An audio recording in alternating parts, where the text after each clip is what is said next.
All right, welcome back to Gilbert. It's all about the media podcast, season 3, episode 5. Yeah, so far I've been as of this recording, I'm getting most of my episodes out weekly, not all at the same time as I wanted to with the horror movie series that we did, which we based it off like subgenre horror films. If you haven't seen those movies, go ahead and go check those out. I mean, not the movies, but like the podcast episodes. You should definitely check those out. So for today's episode, I wanted to talk more about, or really, I just want to talk about just projects that I've done in the past because I don't think I talk about myself way too much on the podcast. I feel like I probably already do, but other times I don't because I always say like, yeah, I'm a film major. I like films. I've done projects, but I never really talked about the projects that I've done in the past. Simply, I want to remain just talking about projects I've done within the past 2 years. I've done some other projects. I've done a couple of scene recreations when I used to go to school at Northwest Vista College in San Antonio, where we had to recreate a couple of scenes from other movies. I did a short documentary about the Gentlemen's Choir here in San Antonio back in 2018. But for creativity wise, I've never done anything on my own terms or directed anything on my own terms when I used to attend Northwest Vista College. I almost did, which I guess I'll talk about the first short film I'll talk about, which is a short film called Insane, which I briefly mentioned in the last episode of the podcast, which was a silent short horror film that I did. And it wasn't supposed to be like that. So it's a long story. So here's what happened. I took a directing class at Northwest Vista College in early 2020, and I had everything set up. I had the script set up, and the original synopsis of this short film was just about a guy who's stuck in his house. He's on house arrest, and he just slowly starts losing his mind, seeing things that aren't there. He's seeing a figure from his childhood. It deals with more of like childhood trauma, such as like parental abuse and schizophrenia and stuff like that. That's what the original short story that I put it in, and I had everything ready. What eventually happened was COVID happened, and I couldn't do it because we were in lockdown, and we all couldn't go to the school building where we would get our equipment at the school. And I don't have the equipment that is usually needed to make those short films. They don't want people using their phones or a camcorder. Like they need something. Like they need professional equipment for us to use to create these short films. And even if we were somehow able to, now it's going to be difficult to get actors and stuff like that because of the lockdown. So it never came to be. And then when I took a directing class at Sam Houston State, I decided to bring back the short film that I didn't get a chance to do, which was Insane. But I've been having a lot of struggles with getting people to act in my movie and stuff like that. Like I put it on Backstage, which is a casting website for people who want to like do projects and they need a cast and a crew or stuff like that. I put it out on there, and then I also put like flyers, audition flyers. If you want to be part of this, just let me know. I put everything, and yeah, I've been having difficulty because of like I've only had like some actors that were out of Huntsville. I mean, which is actually no surprise, and there was just like scheduling conflicts and stuff like that. And the time was running out. So what I had to do was I had to rethink my strategy. How am I going to do this? I have to do it in a way that doesn't seem like it's rushed or I'm trying to take an easy way out, but also something that I wanted to think that would be interesting. So what I was inspired by was 1920s silent horror, like The Cabinet of Dr. Caligari and Nosferatu and The Phantom Carriage were 3 elements that I put inside that short film, that silent short film I did. So if y'all remember Jesus and Josh, who were part of the podcast, they helped me. They were the actors in my short film. And then if y'all remember Kevin way back in our Halloween episode where we talked about all of the Halloween movies, he was part of my short film too. And Jesus' brother Marco was helping me with like the camera work and stuff like that. He was my cinematographer for that short film. And I did it. I was able to turn it in for class. I edited it to where it looks like it was a 1920s like horror movie. All I know is I said like, I edited it to where it does seem like a 1920s horror film. But I think I'll say it once I remember it. But I don't think I ever will. But no, it worked out pretty well. I showed like 3 minutes of it to my class. I think it's like 6 minutes. I don't remember. But the opening scene is literally a minute of just credits. Just go check it out. Just type down Insane silent short film. Really what that one is about it was literally just about a guy in a mental institution, and he sees things that aren't, he just sees a figure that's not there. And you just starting to see like what insanity really is. If you're wondering how I was able to do a mental institution, I never showed the exterior of the mental institution except once in a night scene, but unfortunately you really couldn't see it no matter how many times I tried to light it up and trick people into thinking like it's not shot in a neighborhood. Really how I focused on the interior was that I looked up like some backdrops of like what could look like a mental institutional backdrop.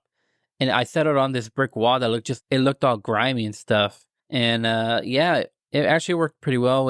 I bought like a straitjacket costume. What else? I had like a mask. It was like a plague doctor's mask and in a robe too. My friend Kevin, he played a figure called Charlie, which is the only name that of the actual script that I created from the actual story of Insane.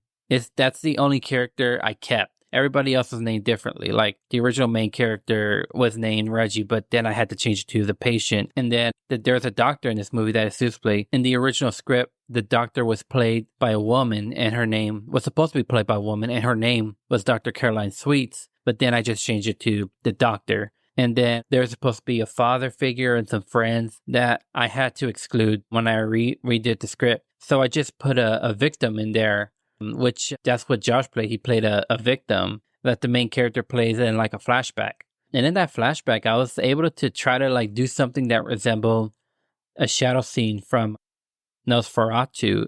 If y'all don't know, there's a shot in Nosferatu that came out in 1922 that is very infamous. It's a very infamous shot, or famous shot really, which is like he's Count Orlok, which is the film's version of Dracula, goes up to the film's version of Mina Harker, and he goes up to her room, but you see the shadow of the vampire just going up there, and it's a very famous shot. That's what I tried to use as a callback or a nod to like, this is what inspired me to do this. But would I have loved to do the original idea? Yes, I would have. I would have loved to go and use the actual ideas and use the actual characters and the actual shots that I wanted to do. The issue is obviously there is money, time, and then just finding people to help work with. Those were really the only issues that I've had. And then that same night, I'm going to tell y'all this. Insane wasn't the only short film I shot that night. I actually shot two, which people I know are be like, dude, how were you able to shoot two movies at the exact same time on at the same night? Well, let's go back to why I had to do it. So let's backtrack. I already told the guys, hey, I'm going to come down this coming weekend because I need to shoot something for one of my classes. And I was wondering if y'all can be part of the movie. And they said, yeah, man, well, we got your back and stuff like that. And that's what I love about my friends, is that they're always willing to help me out. And even when they're busy, we try to figure some things out, schedule some things to where they could still help me out. So that's what we did. That's what I told him. I told him, hey, we're going to do the short film. It's pretty easy. It's a silent short film. So that's what we're going to do. In a cinematography course that I was taking at the exact same semester that I was taking that directing course, we were told that we had to do one more short film for our final project, and we had to be the director or the cinematographer. Or really, we could have just been the cinematographer, because that was the main goal, that we had to be the cinematographer. We could have been, we could be the director as well, or the director and writer, or even the actor, but our main focus, we had to be the cinematographer. So I was like, okay, I'll do another thing that I did when I was at Northwest Vista College. So if you guys ever wondered, I was able to finish my class at Northwest Vista College because that was actually my last semester. We had to like just take pictures, put them in like a PowerPoint or whatever, and then just tell a story. Almost like, man, what's the word I'm looking for? Storyboarding. It's almost like storyboarding. For those that don't know, a storyboard is how you're going to make your shots. Like when you're doing a scene, how are you going to film it? What shots are you going to use? What cameras are you going to use? So it's all drawn out. So like the scene is drawn by like just people, like artists, who can help draw out the scene of what the director envisions. And then they'll figure it out, like, what are we going to use? Are we going to use a closer shot, a medium shot, wide shot, So that's pretty much what it is. And it was a movie, and it was a story called Revenge, where it was basically a guy who kills another guy because the other guy killed the main guy's niece out of like some type of cult ritual and stuff like that. That's what I did in that directing class. So that's what I came up with for my cinematography. Yeah, my cinematography class. Because it had to be a noir film. And I love doing noir film. I love doing like these eerie black and white. It doesn't always have to be black and white, but I like doing noir stuff. I asked my teacher, because I told him like, hey, can I recycle a project of mine? I never really shot it. I just like took pictures of stuff and made it as a PowerPoint. And he's like, yeah, sure. I was almost going to do an accent. He's from Poland. So sometimes a lot of us students tend to like make fun of the way he sounds. I know that sounds mean, but I mean, that's what we did. No, he's actually a really good filmmaker. Look up Wojciech Lorink. If only I could remember how to spell it. But look up the drone short film. Maybe that'll show you something. But his name is Wojciech, which I don't remember how to spell, Lorink, which is Lorenc. That's what I can remember. I guess while I'm at it, I could also say my director teacher at Northwest Vista College, Sachin Muruganda, who showed us his thesis film called Men in Blue. And I guess while I'm at it, I guess I could tell you about that short film that he showed me before I move on to the other one. Men in Blue, which was again directed by my directing teacher, Sachin Muruganda, talks about, what's the word I'm looking for? They're men from India who were brought to the U.S. to work on a factory or whatever in the Texas coast. So apparently there's stuff like that actually happened. It's a very interesting how he did this, because this was his thesis film when he was getting his master's, and UT Austin, which he went to, was able to provide him the funds, which now I'm kind of salty that, Sam Houston didn't provide that for us, but I think that's because I was doing my bachelor's and not my master's. I think if I was doing my master's for a thesis film, I think that then they would fund you for it. I don't know for sure, so don't quote me on this, but that's what UT Austin did for my directing teacher. And it's just basically like the men who had to deal with like the cruelty of like the security guards and all that, they don't get to go out and really socialize. And if supposedly there was stealing, which there never really was, yeah, they're strip searched in front of everybody. It was a very intense short film. Well, yeah, it's in Hindi. So yeah, there are subtitles in there, but it never bothered me. You won't find it on YouTube. I'm trying to think where you could find it. The only reason, obviously, how we know it's because he has the file, because he directed it, and I think he also edited it. But I don't know where you could find it, to be honest with you, because it looks very interesting. Like, again, you won't find it on YouTube. I don't even think you could find my other professor, the drones. Maybe you can find the drone on YouTube. I don't know. I'll let you guys figure that out. I'll probably look up to see if I can find the drone on YouTube.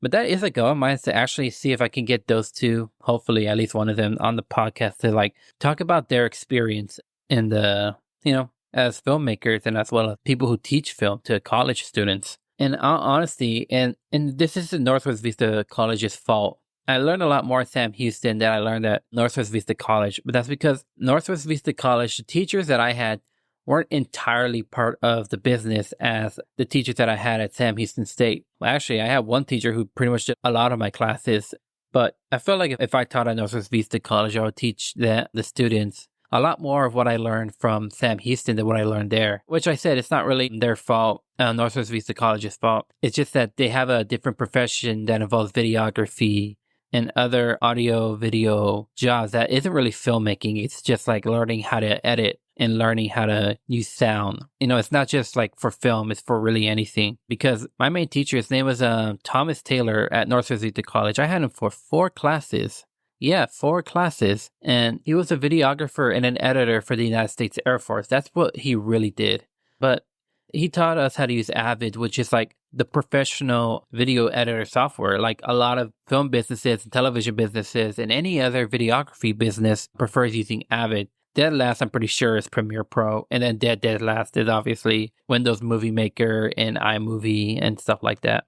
But onto the other short film I did on that same night. I know some people were waiting for that. It was kind of like the same story, except I took out like all like the cult stuff, and it's still the same thing where a guy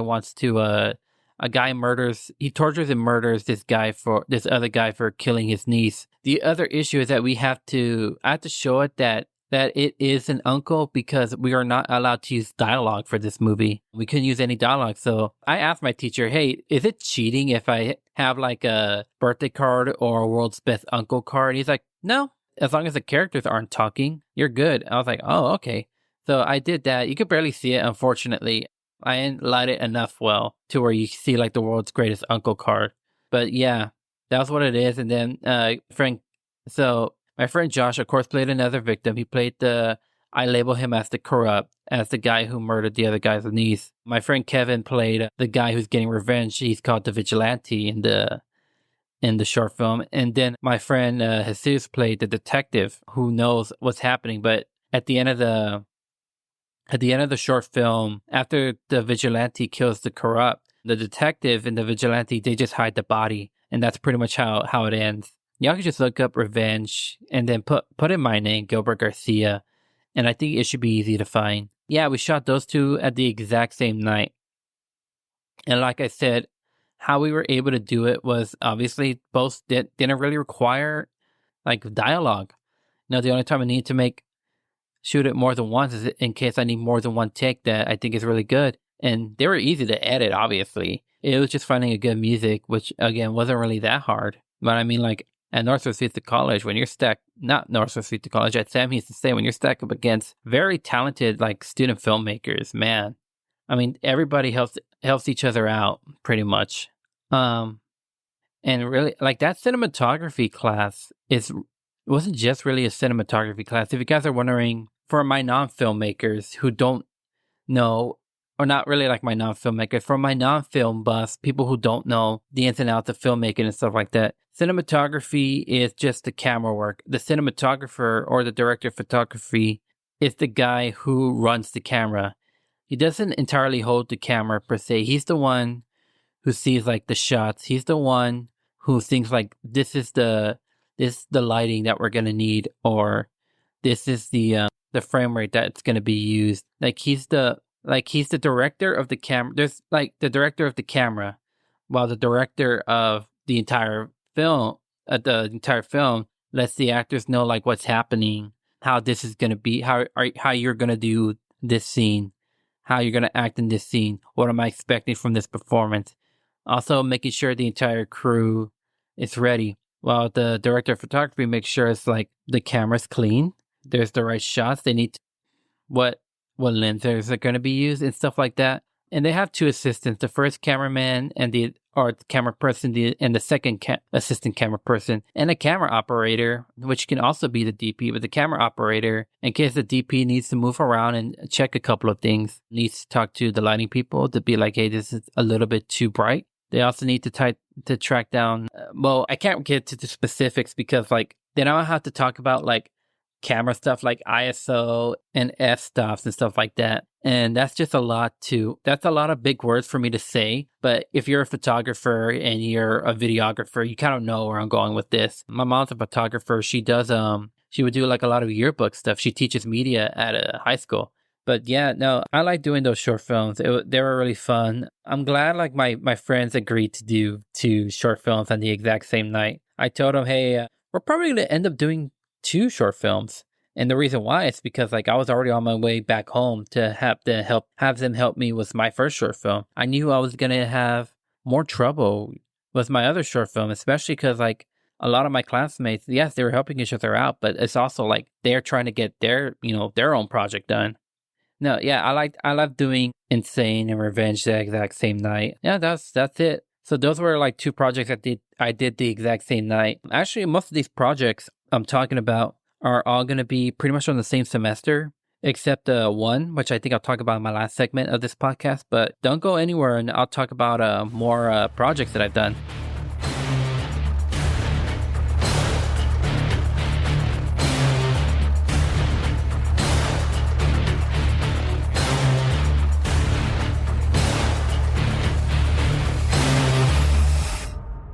All right, and welcome back to my next segment of films that I've done. I guess I couldn't really say it better like that. Anyway, so I didn't know if I was going to be talking about 1 short film or if I'm going to be talking about 2 short films each segment. So I guess I'll talk about 2 short films each segment. Yeah, that's pretty much it. So as I mentioned in my last podcast, I did a two short film, or not my last podcast, but my last segment in this episode's podcast. I did two short films in one class for my directing class. And for my first short film, it was an assigned short film. Like, this is something we had to do. And then, well, because our teacher Muruganda said, "Hey, I need you to do a short film in this style, and then after that, you can do whatever you want for your last short film." So a Dogma 95 film, or the Dogma 95 movement per se. So back in 1995, which is where, the 95 comes from, a bunch of Danish filmmakers, most famously were Lars von Trier, Thomas Vinterberg. They wanted to create a new way of filmmaking. However, they wanted to do it in a way to where you don't need all this stuff to make a great film. You need what you can get or what you have. So basically make a very, very cheap film, but it can still be a great film. So some of the most famous Dogma 95 films are like The Idiot, A Celebration. What was the other one? Lessons in Italian. But the thing is that Dogma 95 has rules, and they have a lot of rules. And these are the rules we had to abide them. And one of our crew members wasn't even there for class, and I had to explain it to him, and he was just like, "Wait, what? What?" So here's I'm gonna pull up the rules real quick. But the reason why there are rules is because, like I said, they wanted to limit to what we can do to create a great film. So here they are. Shooting must be done on location. Sounds like any film, right? Well, let's put it this way. If it's shot on an apartment, it's shot at an apartment. You can't build the set pretty much. You cannot build a set. You can't use any props. Whatever's in that apartment, you're going to have to use. So let's put it this way. If you're doing a scene and it's a dinner scene and you need like utensils and plates and cups like that, you can't go out and buy utensils, cups, and plates specifically for that. You have to use that stuff. Which is pretty simple, right? Even if the script calls for it. But if you're taking place in an office and let's say the character needs a stapler, but however that office doesn't have a stapler, you might have to find another office to shoot at. But it has to be remaining in the same building though. So, all right. So number one, again, had to be shot on location. Can't use any props or build any sets. Number two, you cannot use artificial sounds. You cannot use any edited sounds. No sound effects, no music, not even voiceover narration, none of it. The only sound we just need to hear is just the actors talking and maybe whatever is in the background. Background sound is okay because that's something sometimes you can't do away with. So if you're hearing a bunch of noise in the background while editing, you're gonna have to make do with it. Or if somebody's playing music in the background, again, either just stick it in there, or you could just ask the person to leave. That's pretty much it. So yeah, no, you can't use any artificial sound. You can't make any music score. You can't make any sound effects. All right. So number three, the camera must be handheld. No tripod, no Steadicam, nothing. Must be handheld. Okay. It cannot be in black and white, and you can't have special lightings. It has to be shot in color. All right. So just to review, number one, has to be shot on location. Number two, you can't use any other sound. Number three, the camera must be handheld. Number four, it must be shot in color. Number five, optical work and filters are forbidden. Anything that makes the camera look, it kind of works off with the rule number four, which is, it has to be shot in color, no special lighting and stuff like that. Number six, nothing action. So no murders, no weapons, no fight scenes, nothing. There could be an argument where people are just yelling back and forth, but, they can't throw punches. They can't have any weapons on them. Nobody cannot kill anybody. Oh, okay. So number seven, because the film must be shot on location, which goes back to rule number one, it must be shot at the now. It cannot be taking place in the 1800s. It can't be taking place in the future. It has to be shot in the modern times. And there cannot be any flashbacks. No flashbacks. So if you want the actors, or if you want the characters to tell a story, you have to figure out how to get people to draw it in to where you don't need the flashbacks.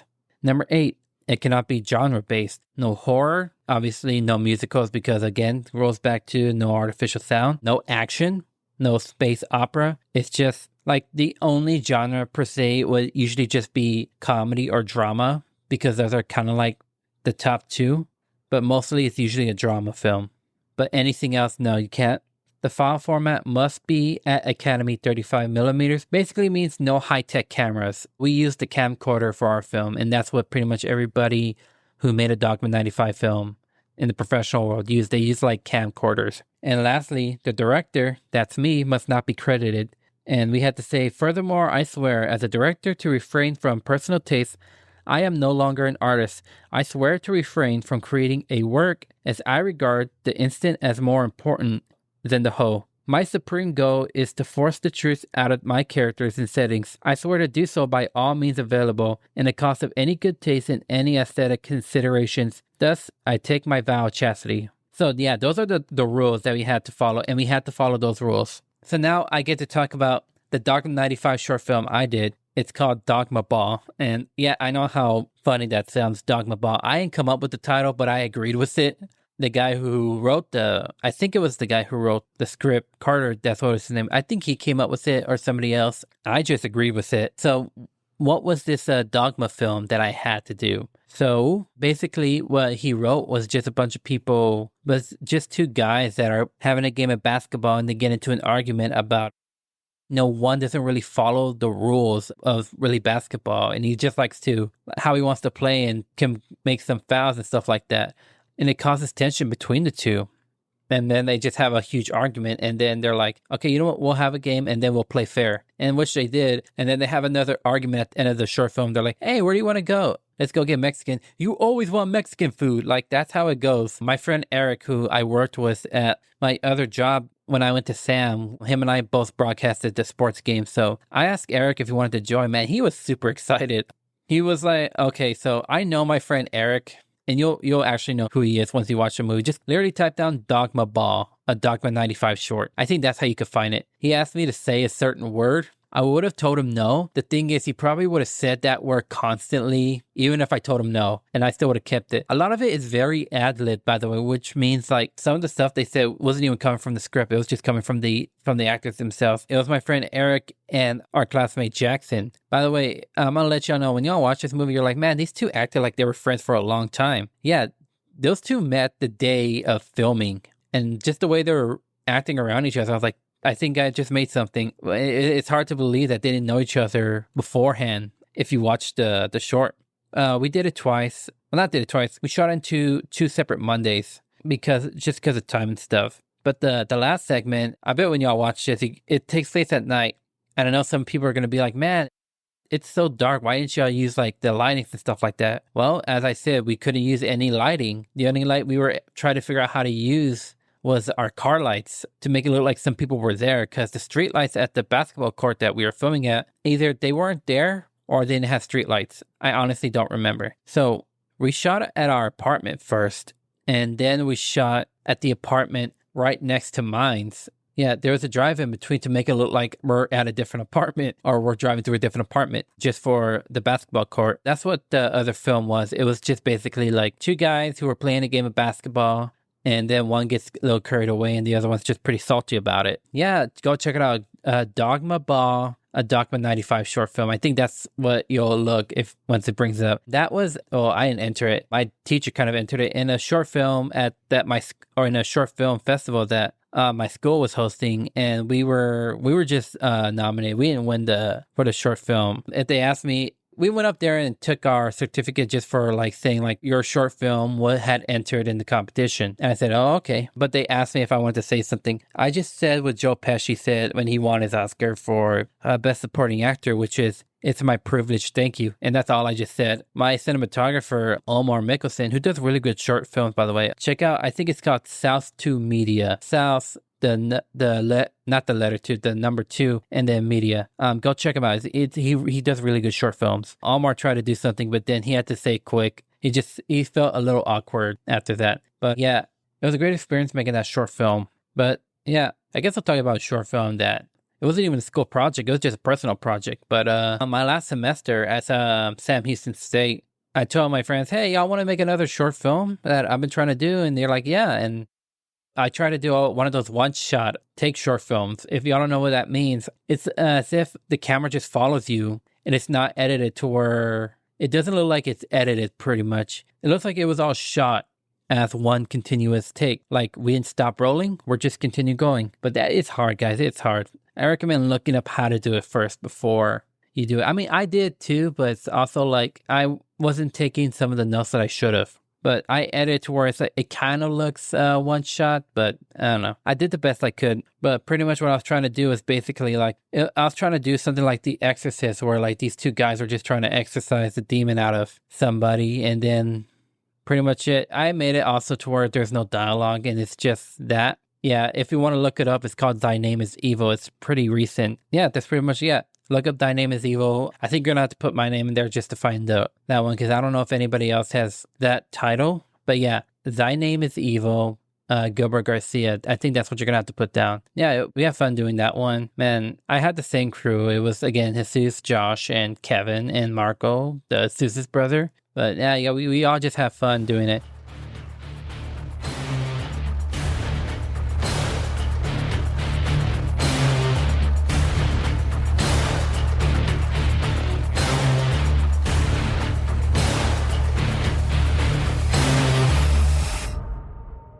Another set of short films, but mainly I'm going to be talking about majority of one, but I do want to talk about two others because they both came from the same class that I was doing. It was called a Moving Image and Aesthetics class. It's pretty much just a filmmaking class. But that class was actually pretty interesting. That's actually where I first learned about Lars von Trier and the Dogma 95 movement, as I just mentioned before. It was a very interesting class. Elisa Herman was a very great teacher. She's also someone that I really want to have on my podcast one day. Because I don't think I've ever seen a situation where, or ever heard of a podcast where, somebody wants to talk to his old professors on their profession and stuff like that.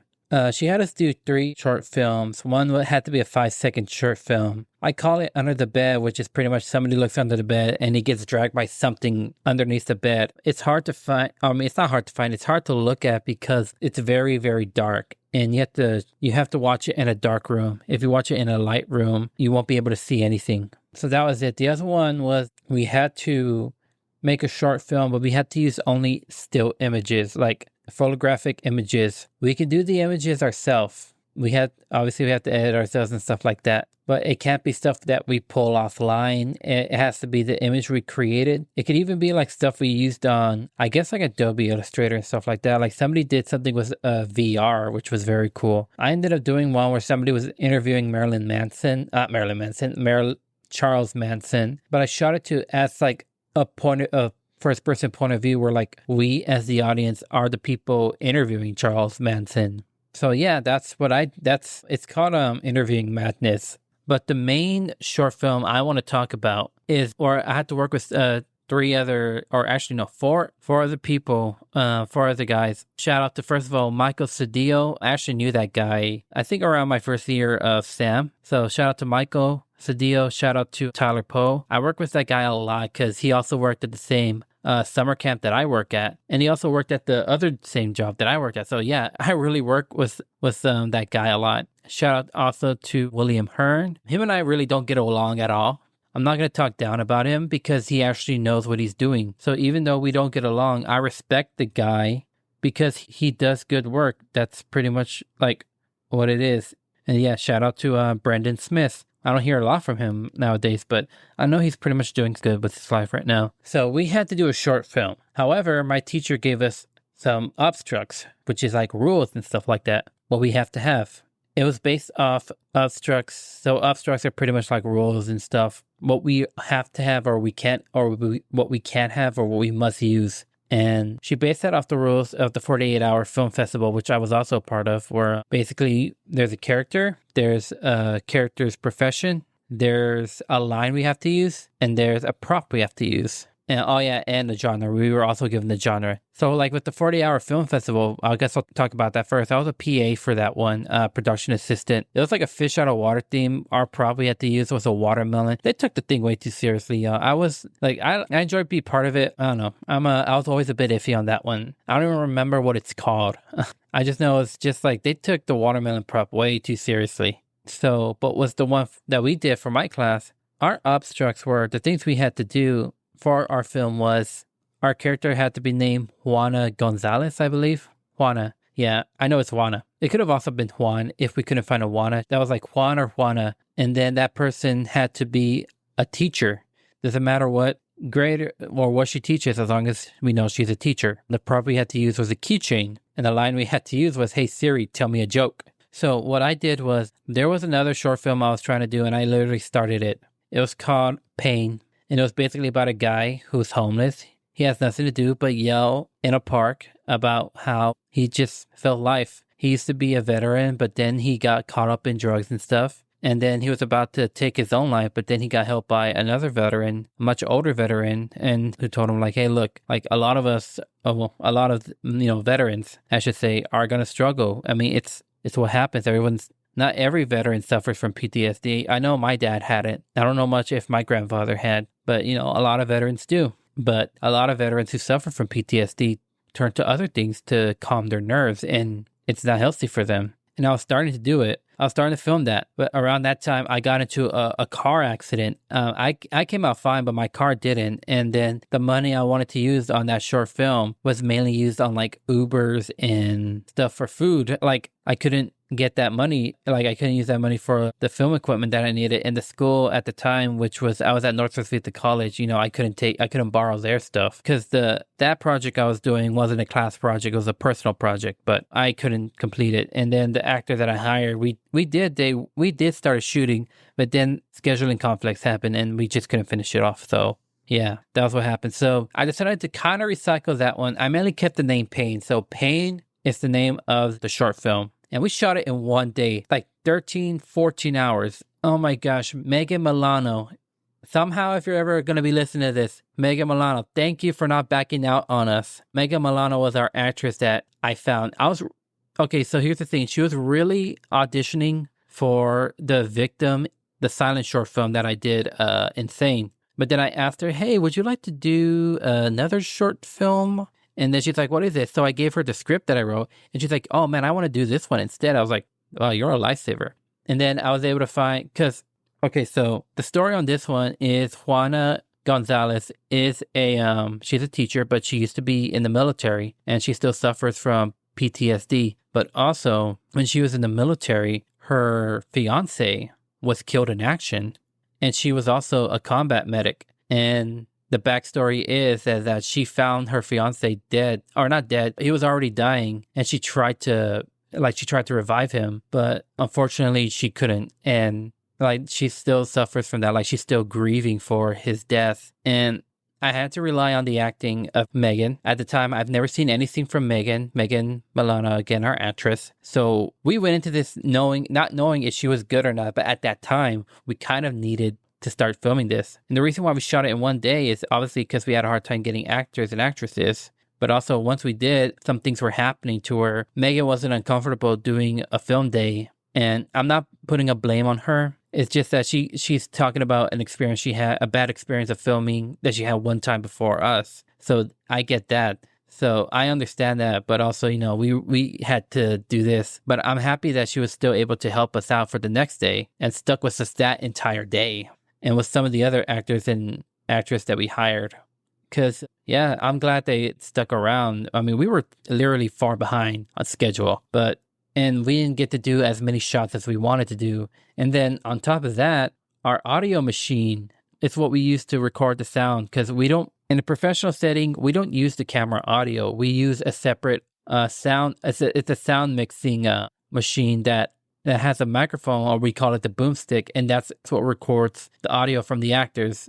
And then when we edit, we kind of sync them up to where like the lips and the sound that's coming from them matches perfectly. That went out, and we couldn't use the audio from the camera because the camera audio is very, very low. You cannot hear it that well. So what somebody suggested was use phone. And I wasn't a huge fan of the idea in the first place. But you know what? It was already late. We just work with what we got. We worked with what we got. It came out good. The surprising thing is that we won like best moving image and aesthetics at the film festival that we were in. I was the only one present. I'm not going to say like the guys didn't have faith or whatever, because even I had my doubts if we were going to win or not. Because some of the other short films that were presented in that category were really outstanding. If you ever want to check them out, Remain Silent was the one I thought was going to beat us. Remain Silent was supposed to be, it's a gangster film that some of my classmates did. It's directed by Mackenzie Sue. So Mackenzie Sue, shout out to you. She was the one who directed this movie. The other one was The House That Daniel Built, which is supposed to be a nod to another movie called The House That Jack Built. I mean, they had some struggles too. And then another one was called, I think it was called 1118 or 1137. I don't remember the full title, but Tortoise Studios, Tori Moser, who I believe was the one that directed this movie. Shout out to all of them. They're all great. They're all great filmmakers. If y'all ever listening to this, y'all want to be part of the podcast, y'all let me know. Y'all have my socials. I guess this goes out to pretty much anybody else who listens to this. If y'all ever want to be part of the podcast, y'all, I mean, feel free to reach out and talk about what you want to talk about. I'll pick a day and we'll schedule it, and yeah, we can make it happen. So yeah, if you follow me, if y'all follow me anywhere and y'all know me and y'all want to be part of it, reach out. Don't be afraid. But on to the short film. As I said, this was all shot in one day, and it was an actual pain since the title. I mean, I didn't come up with the jokes. My crew did. So again, shout out to Megan Milano for, being our Juana. You were definitely our lifesaver. If any filmmakers are out there looking for an actress who's really talented, and she is really talented, reach out to Megan Milano, guys. She is definitely someone y'all should work with. So there's Megan. I'm just looking at my, so Jorge Otero, who played the father in our short film. Thank you also for reaching out and being part of our short film. Brian Franco, who played Benny, the love interest of Juana, our Benny. That was the dead fiance. Thank you for being there. And Brie Jackson, who played Misty, the key person that we needed for Megan to join, because she really needed another actress to be present on the film set. And Misty was already a character we created. We were just having a hard time finding someone who could play her.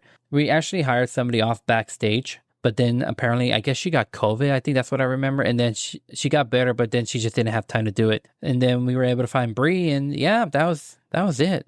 Like I said, we had a lot of struggles doing that one, but it was a really great short film that we done. Do I have any other projects I want to do? Yes, my main focus right now is I want to do this documentary, and I've been having the hard time budgeting for it. I did Indiegogo and I couldn't get raised enough. So now I'm just gonna, whatever money I have, I'm just gonna use it on that documentary. If y'all want to know, it's about the tattoo industry and how COVID had affected it.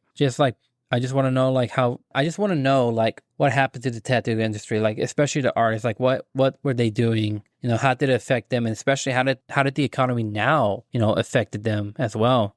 For them having to find clients and stuff like that. Because remember when COVID happened, small businesses were closed, and tattoo shops are small businesses. Most people don't really think about that. So I know one shop was very interested. I haven't reached out to them since I went up to them. I'll probably do it hopefully soon. I want to get it done by January, if I can. If I can't, that's fine. But that's my main goal. I really want to get this done. It's a dream project of mine. That's the only thing that's really on my mind right now. So yeah, but that's today's episode, guys. Thank you guys so much for being part of this.